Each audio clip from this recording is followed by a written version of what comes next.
adik-adik, selamat pagi, selamat datang di sekolah minggu kita hari ini yang akan ditemani oleh Kak Esra dan juga Buning.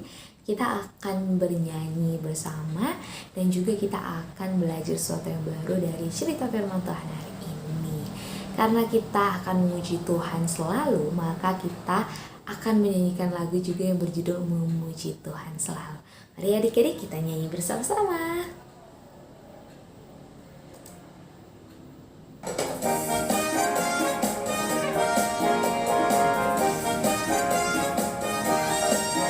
Memuji Tuhan selalu, mari kita puji Dia. Memuji Tuhan selalu, mari kita puji Dia. Puji, puji, mari kita puji Dia. Puji, puji, mari kita puji Dia. Kita nyanyikan sekali lagi adik-adik.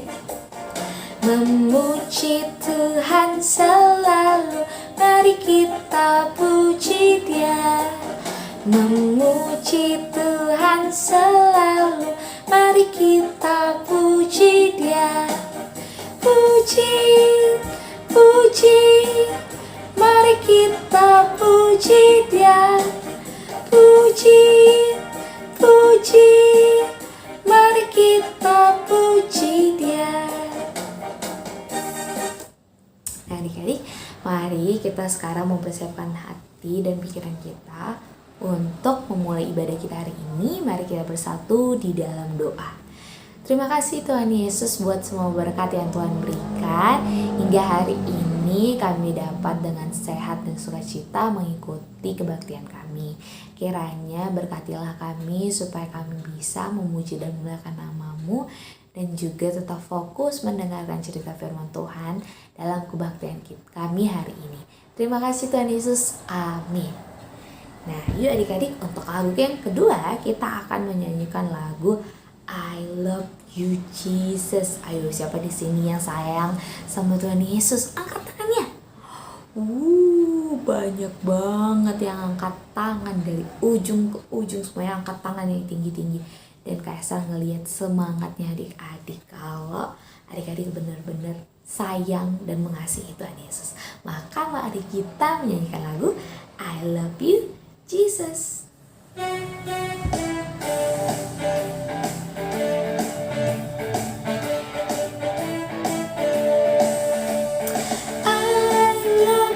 Jesus, deep down in my heart. I love you, Jesus, deep down in my heart. Think about deep, deep down, down, deep down in my heart. Talk about deep, deep down, down, deep down in my heart.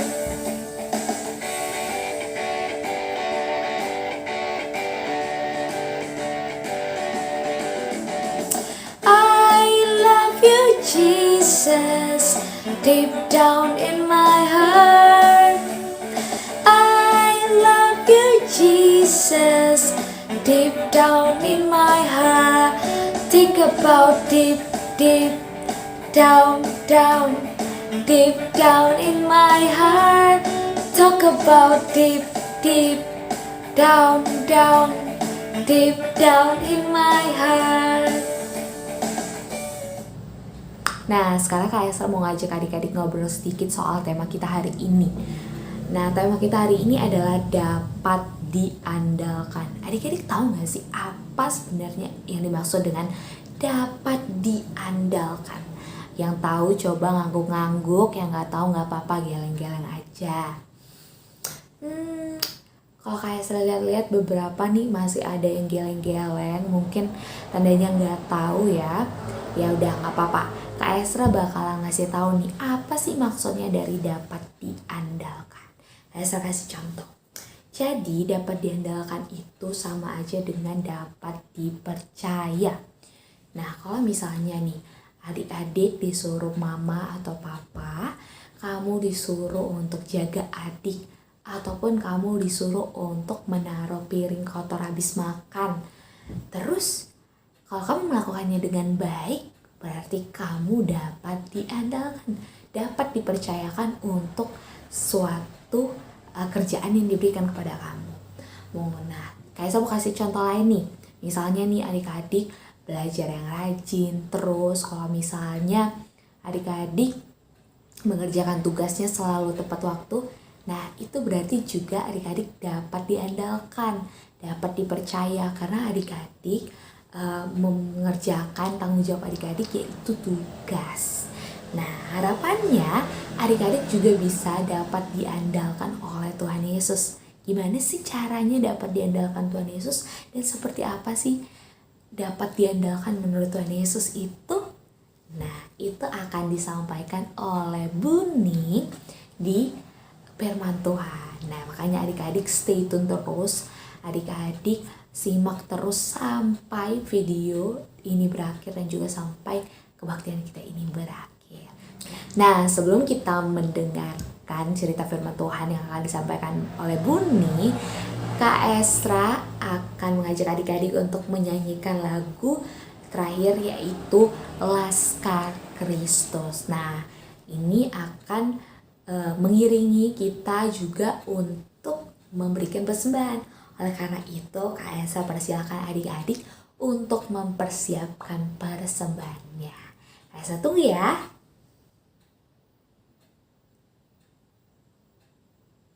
Oke, sepertinya semuanya sudah siap, sudah memegang amplop di tangannya yang berisi persembahan. Oke adik-adik, mari adik-adik sambil kita menyerahkan persembahan kita, sambil kita menyanyikan lagu yang tadi Kak Esra sebutkan yaitu Laskar Kristus.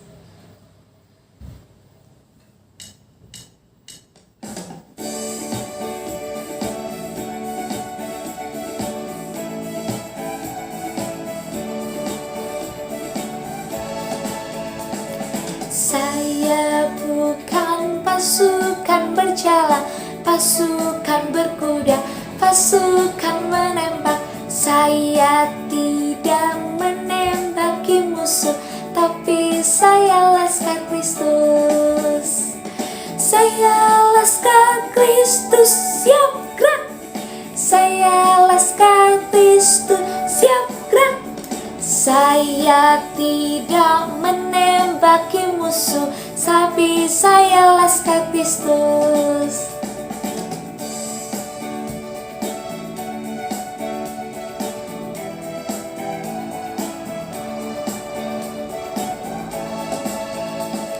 Saya bukan pasukan berjalan, pasukan berkuda, pasukan menembak. Saya tidak menembaki musuh, tapi saya Laskar Kristus. Saya Laskar Kristus, siap gerak. Saya Laskar Kristus, siap gerak. Saya tidak menembaki musuh, tapi saya Laskar Kristus.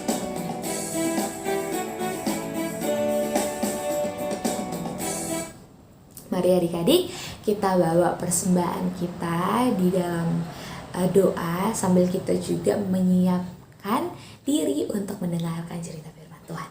Mari kita bersatu dalam doa. Terima kasih Tuhan Yesus buat berkat yang Tuhan berikan buat keluarga kami, untuk kesehatan kami juga. Dan Tuhan, kami ingin memberikan persembahan kami sebagai ucapan syukur atas semua berkat baik Tuhan yang sudah Tuhan berikan kepada kami. Kiranya apa yang kami berikan ini berkenan di hadapan Tuhan. Terima kasih Tuhan Yesus. Amin. Nah adik-adik, tugas Kak Esra untuk mengajak adik-adik memuji Tuhan melalui nyanyi-nyanyian sudah selesai. Dan saatnya sekarang adik-adik akan mendengarkan cerita firman Tuhan yang akan disampaikan oleh Buning. Duduk yang rapi, semuanya bersiap. Yuk langsung aja kita dengarkan cerita firman Tuhan yang akan disampaikan oleh Buning. Selamat pagi anak-anak, happy Sunday semuanya. Senangnya hari ini Buning melihat anak-anak semuanya di rumah sudah siap ya. Semua wajahnya tersenyum. Semua anak-anak terlihat happy ya. Kok ada yang cemberut itu? Coba sebentar ya, Buning tanya dulu. Siapa itu yang cemberut? Hai Bobby, ngapain? Bobby, kenapa hari ini kok Bobby cemberut? Bobby capek. Kenapa capek? Jengkel. Hah? Jengkel? Bobby lagi jengkel anak-anak. Kita tanya ya, Bobby jengkel sama siapa? Bobby jengkel sama siapa emangnya? Bobby jengkel sama mama Buning. Kenapa emangnya mama? Mama itu sukanya suruh ini, suruh itu, nggak boleh ini, nggak boleh itu. Kesel. Anak-anak, Bobby lagi kesel nih, lagi jengkel sama mamanya. Soalnya suka disuruh ini, disuruh itu.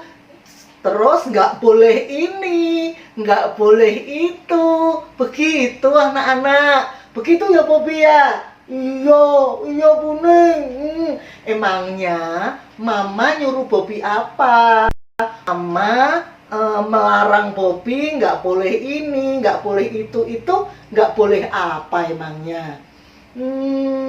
Kan sekarang ini sekolahnya di rumah.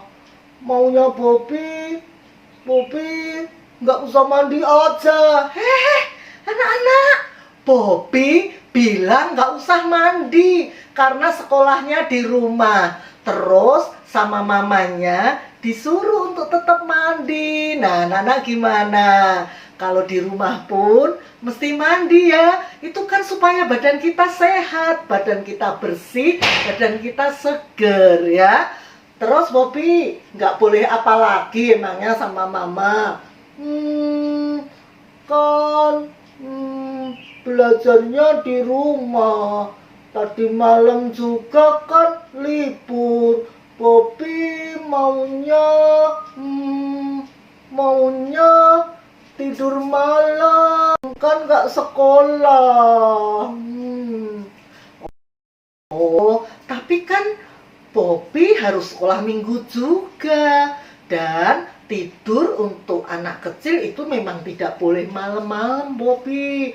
Jadi gini Bobby, kalau mama, papa melarang sesuatu itu pasti baik kok buat Bobby ya anak-anak ya. Kalau mama, papa menyuruh atau melarang sesuatu kepada anak-anak itu pasti tujuannya baik ya. Nah anak-anak, itu namanya TAAT. Nah anak-anak sudah tahu huruf apa ini? T. Huruf apa ini? A. Ya, TAAT. Namanya apa? Taat. Nah, anak-anak sudah tahu kata taat. Anak-anak sudah bisa menyanyi lagu TAAT ya. Nah, Bobby, taat itu adalah dengar-dengaran, mendengarkan apa yang dikatakan oleh Tuhan di dalam Alkitab, mendengarkan apa yang disampaikan oleh orang tua, mendengarkan juga apa yang disampaikan oleh Miss di sekolah ya, guru-guru kita di sekolah. Juga ketika kita mendengarkan cerita firman ya, di sana disampaikan tentang firman Tuhan, di sana disampaikan tentang hal-hal baik. Ketika anak-anak menurutinya, itu namanya taat. Dan anak taat itu akan bisa diandalkan. Diandalkan itu dipercaya, membuat semua orang percaya kepada anak itu bahwa anak itu bisa melakukan sesuatu perintah dengan baik, perintah Tuhan, perintah papa mama, perintah guru di sekolah. Buning ingin bercerita nih ya. Bobby dengerin ya, sudah nggak usah lagi bete, nggak usah lagi marah-marah dan jengkel. Semua itu buat kebaikan Bobby. Kalau mama melarang ataupun menyuruh-nyuruh Bobby. Oke ya, yuk Buning punya cerita bagus nih. Ada juga yang waktu itu seorang bapak yang disuruh oleh Tuhan Allah untuk melakukan sesuatu, tapi bapak ini kesel juga ya. Bapak ini nggak mau nurut, tidak mau taat. Apa yang terjadi dengan bapak ini? Kita dengarkan bersama ya anak-anak ya. Nah anak-anak, sekarang Ning akan bercerita, dan cerita hari ini ada ditulis di dalam Yunus pasal 1 ayat 1 sampai 17 ya. Nanti anak-anak boleh membacanya bersama papa mama di rumah ya. Nah, ceritanya begini. Halo, aku Yunus. Aku dipanggil untuk jadi nabi. Banyak orang-orang datang kepadaku untuk menanyakan masalah mereka. Papa, Nabi Yunus, aku punya masalah dengan keluargaku. Bolehkah aku bertanya? Ya, silakan. Pada suatu hari Allah menjumpai Yunus, dan Allah berkata, Yunus, pergilah kamu ke Niniwe. Katakan kepada orang-orang Niniwe supaya mereka tidak berbuat jahat lagi. Ke Niniwe? Aduh, Tuhan memerintahkanku ke Niniwe. Aku harus berangkat ke sana. Tetapi bagaimana ya? Aku tahu persis bagaimana orang-orang Niniwe. Mereka sangat jahat. Dan kalau mereka mendengar suara Tuhan dan bertobat, kembali ke jalan yang benar, wah, enak amat. Mereka tidak dapat hukuman Tuhan. Biarlah aku mau menjauh dulu. Aku mau ke Tarsis. Aku mau naik kapal ke sana. Oh, itu kapalnya belum berangkat. Aku harus cepat-cepat ke sana. Aduh. Akhirnya anak-anak, Yunus pergi ke Tarsis. Yunus sudah tidak taat. Allah menyuruh Yunus agar Yunus pergi ke Niniwe. Tetapi pada saat itu dia justru pergi ke Tarsis. Dan apa yang terjadi anak-anak? Lihat, kapalnya digoncang oleh gelombang yang dahsyat, gelombang yang besar, sehingga semua orang yang berada di kapal itu berteriak-teriak, tolong, besar, ayo kita keluarkan semua barang. Oh, ayo cepat. Ini embernya. Cepat keluarkan air dari kapal. Tolong. Itu, ambil talinya. Lemparkan. Ya. Kita harus arahkan perahu ke sebelah kiri, menghindari ombak dari depan. Biarkan para pendayung untuk lebih kuat di sebelah kanannya. Pusing. Besar sekali ombaknya. Perahu kita bisa tenggelam. Ya, kapal kita bisa tenggelam. Ayo segera kita ambil tindakan. Kita kuras. Kita lemparkan air ini kembali ke laut. Cepat.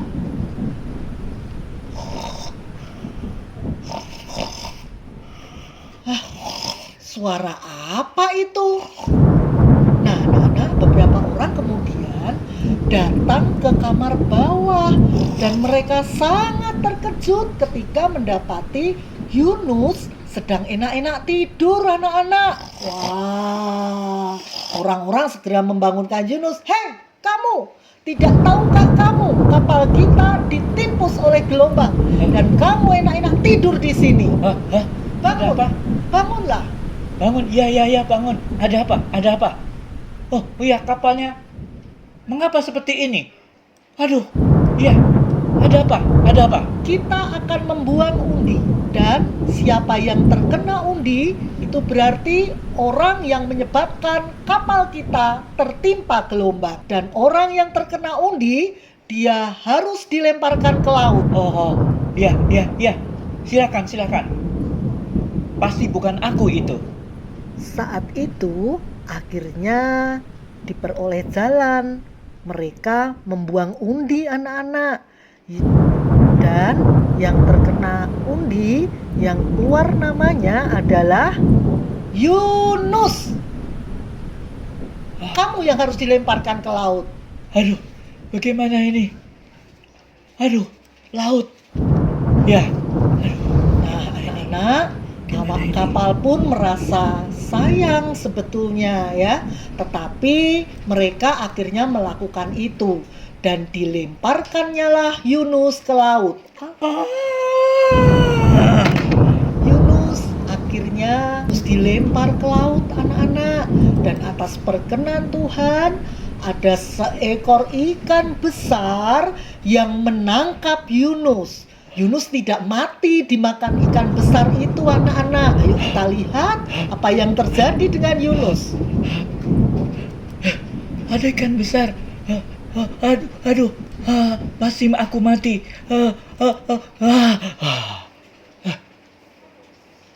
Kok aku sekarang ada di dalam ikan besar ini? Oh, aku tidak mati. Oh, semuanya basah. Wah, lembab. Wah, gelap. Bagaimana baunya amis? Aduh. Belajar apa anak-anak kita pagi ini dari kisah Yunus? Yang pertama, ketidaktaatan seseorang itu bisa menyusahkan semuanya. Kita lihat ya, tadi Pak Yunus yang sudah tidak taat, tetapi yang menanggung akibatnya orang sekapal itu. Kapal yang mereka tumpangi terombang-ambing ya. Dan bisa jadi semua orang di kapal itu jadi panik, jadi takut, jadi cemas. Dan mereka harus melakukan banyak hal untuk mengatasi keadaan itu. Nah anak, kalau kita tidak taat, itu akibatnya tidak hanya buat diri kita sendiri loh, tetapi orang lain juga menanggung akibatnya ya. Mama, papa yang mestinya tidak perlu marah-marah ya, tapi kalau anak-anak tidak taat bisa jadi papa mama juga jengkel, juga kesal ya. Yang kedua anak-anak, Yunus tidak mau pergi ke Niniwe karena dia tidak suka dengan orang-orang Niniwe. Dia berpikir, orang Niniwe itu orang yang jahat-jahat. Biar dia dihukum oleh Tuhan. Ya, Yunus tidak suka kalau orang Niniwe ketika diperingatkan oleh Yunus, kemudian mereka menjadi baik. Yunus tidak suka kalau orang Niniwe tidak jadi dihukum oleh Tuhan. Nah, kita mesti sayang ya sama semua. Kalau ada teman-teman yang melakukan kesalahan, nakal misalnya ya, anak-anak boleh menegur ya. Yunus tadi disuruh menegur teman-teman yang ada di Niniwe, yang mereka melakukan hal-hal yang tidak baik ya. Nah itu bisa anak-anak lakukan ya. Anak-anak bisa menegur, mengingatkan teman. Supaya apa? Supaya teman itu juga tidak mendapatkan hukuman dari guru misalnya ya, atau dari siapapun. Yang ketiga anak-anak, kita bisa melihat dari kisah ini, pada akhirnya Yunus dibuang ke laut dan seekor ikan yang besar menangkap Yunus. Dan Yunus masuk ke dalam perut ikan yang besar itu. Tapi atas kehendak Tuhan, atas penyertaan Tuhan, Yunus tidak mati anak-anak. Cuman Yunus berada di dalam perut ikan itu selama 3 hari. Wah, anak-anak bisa membayangkan di dalam perut ikan 3 hari nggak ada lampu. Wah, mungkin gelap ya anak-anak ya. Atau juga baunya ya, baunya amis ya, anyir. Mungkin itu yang dirasakan oleh Yunus ya. Itu adalah sebuah hukuman ya, hukuman karena Yunus sudah tidak taat ya, tetapi hukuman itu baik buat Yunus karena nanti Yunus mengalami kebaikan melalui 3 hari dia berada di dalam perut ikan. Nanti kisah ini akan dilanjutkan minggu depan ya anak-anak ya. Hari ini kita sampai pada cerita Yunus berada di perut ikan selama 3 hari. Nah anak-anak, ada hukuman ya yang harus ditanggung oleh Yunus karena ketidaktaatannya. Nah anak-anak, ketika kita tidak taat, kita mendapatkan hukuman. Buning ingin cerita ini tentang teman Buning ya.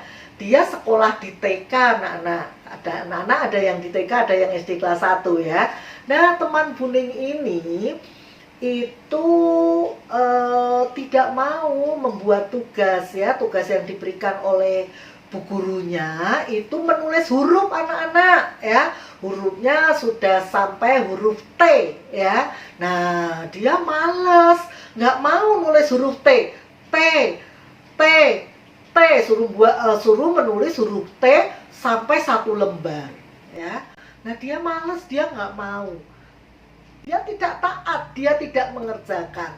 Keesokan harinya ketika di kelas guru mengetahui hal itu dan kemudian teman Buning ini disuruh menulis tidak hanya selembar loh anak-anak, tapi 2 lembar. Wah, jadi capek ya anak-anak ya. Nanti kalau nggak mau tambah lagi 3 lembar ya. Akhirnya teman Buning itu mau menulis ya, menulis huruf T begitu ya, sampai 2 lembar karena dia sudah tidak taat ya.